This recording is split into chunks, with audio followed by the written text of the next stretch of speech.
Hi everybody, it's Friday, kind of a gloomy, rainy day, but hopefully we can brighten things up a little bit by reading a book together. Now my kids, Anna and Joe, are 16 and 14. They're both teenagers. So we don't have a lot of good picture books around our house anymore. I usually go to the library if I need to find some. Thankfully, I have some awesome neighbors who brought over some books that I could borrow that they thought that you guys would like. And a special thanks to Miss Reagan and her family because they brought some books. So we're gonna read one that Reagan brought over. This is called It's Mine, a fable by Leo Leone. So I hope you enjoy.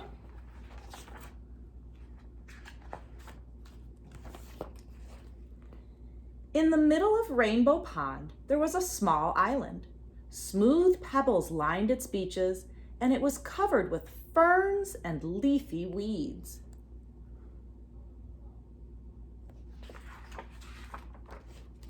On the island lived 3 quarrelsome frogs named Milton, Rupert, and Lydia.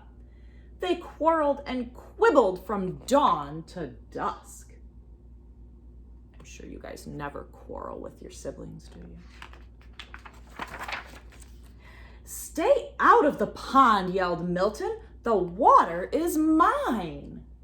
So he doesn't want the other froggies jumping in the water. "Get off the island," shouted Rupert. "The earth is mine." "The air is mine," screamed Lydia as she leaped to catch a butterfly. And so it went. So none of them want to share their space, do they? One day, a large toad appeared before them. "I live on the other side of the island," he said, "but I can hear you shouting, 'It's mine, it's mine, it's mine,' all day long. There is no peace because of your endless bickering. You can't go on like this."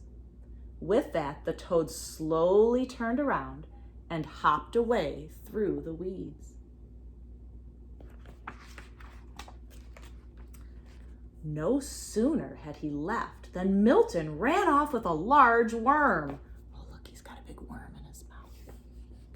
The others hopped after him. "Worms are for everybody," they cried. But Milton croaked defiantly, "Not this one, it's mine."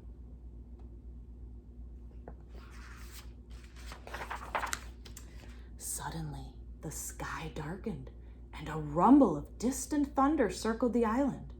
Rain filled the air, and the water turned to mud. The island grew smaller and smaller as it was swallowed up by the rising flood. The frogs were scared.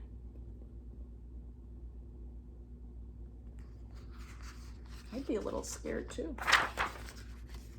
Desperately, they clung to the few slippery stones that still rose above the wild, dark water. But soon, these too began to disappear. Uh-oh, the water's getting higher and higher. What are they gonna do?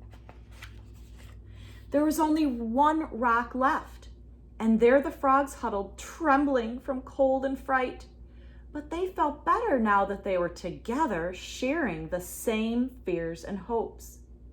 Little by little, the flood subsided. The rain fell gently and then stopped altogether. So did they feel better because they were together? I think so. Sometimes when you're scared, it's good to have your mom or your dad or somebody else help you out a little bit. But look!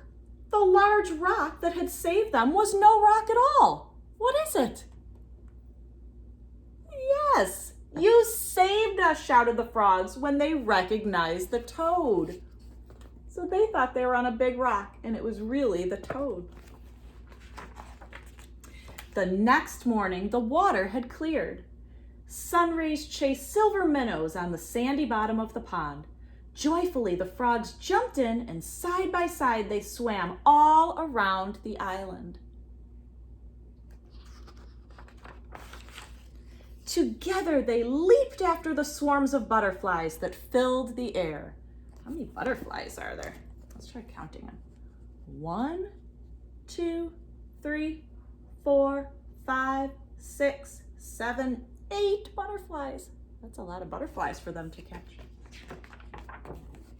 And later, when they rested in the weeds, they felt happy in a way they had never been before. Isn't it peaceful, said Milton. And isn't it beautiful, said Rupert. And you know what else, said Lydia. No, what, the others asked.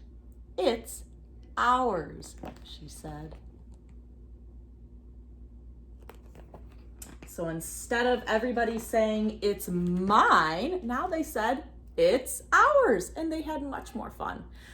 I know I have a lot more fun when I can hang out with my friends and my family. It's good to share things, right? I'm sure you guys are doing that at home with your moms and dads and brothers and sisters and everybody. So I hope that brightened up your day a little bit, and hopefully we'll have a little bit more sunshine here soon. And have a great rest of your day. We'll see you later. Oh, thanks again to Reagan and her family for the awesome book. I really liked it. I hope you guys did too.